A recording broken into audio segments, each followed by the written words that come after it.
The timing of the events of the last 12 hours is certainly interesting. As a recovering attorney, it makes me wonder why a prosecutor wouldn't want to potentially add lying to Congress to accompany the list of charges against Mr. Bankman Fried. It also makes me wonder why the SEC waited until today to file its own charges.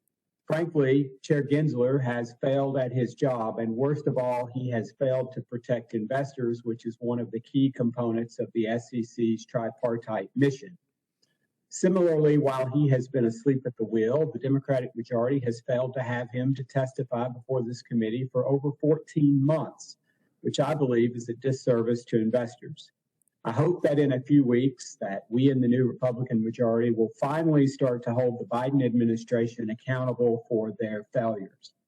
Now, I see my time is limited, so I will dive right into my questions. Mr. Ray, it is my understanding that FTX and Alameda hold a number of digital assets, including more than 30 billion of Tether USDT. Can you describe the efforts that you're taking to ensure that unwinding FTX in the bankruptcy proceeding won't cause unnecessary negative impacts to these digital asset markets? At this stage, what we're doing is sequestering those assets into cold storage and securing those.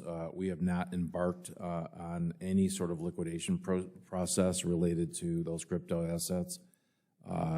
And when it comes time to look at the ultimate distribution of those assets, whether it's in cash or in kind, obviously we'll be instituting every procedure and process in place to make sure that there's no depreciation of the value of what we're distributing. Our goal is to maximize the value to customers. Thank you. Mr. Ray, you have said that, among other things, Alameda and FTX used customer funds to make investments in a variety of businesses and ventures. Have you seen any documents suggesting that the recipients of those investments did any due diligence as to the source of funds being used by FTX and Alameda? I've not personally seen any documentation relative to other parties' due diligence. I'm not sure we would necessarily be privy to that, but we certainly haven't found anything to date. On the flip side, have you seen any indication as to whether adequate due diligence by FTX's institutional investors would have raised red flags? I don't know what work they did. Obviously, they found themselves in a fairly grave position. I don't know what due diligence they may have done. It's hard for me to answer that.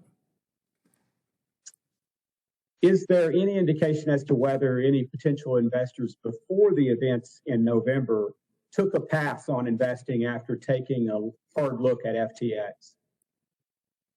Again, I'm not really privy to what due diligence people may have done. It's just not something that I've got visibility to.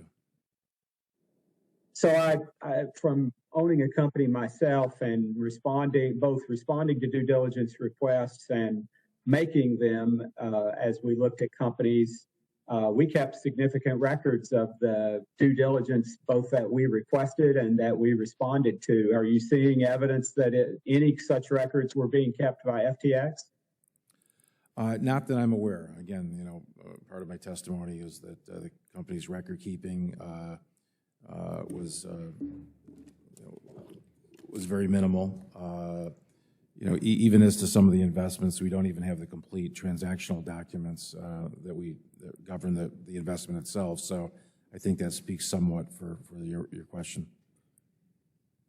And again, just to give you a chance to reiterate, from all of your experience throughout your career, you find that to be remarkable, I would take it. Yeah, truly remarkable. Well, thank you again for being with us today. And Chairman, thank you. I yield back the balance of my time. Thank you. The gentlewoman from North Carolina, Ms. Adams, is now recognized for 5 minutes.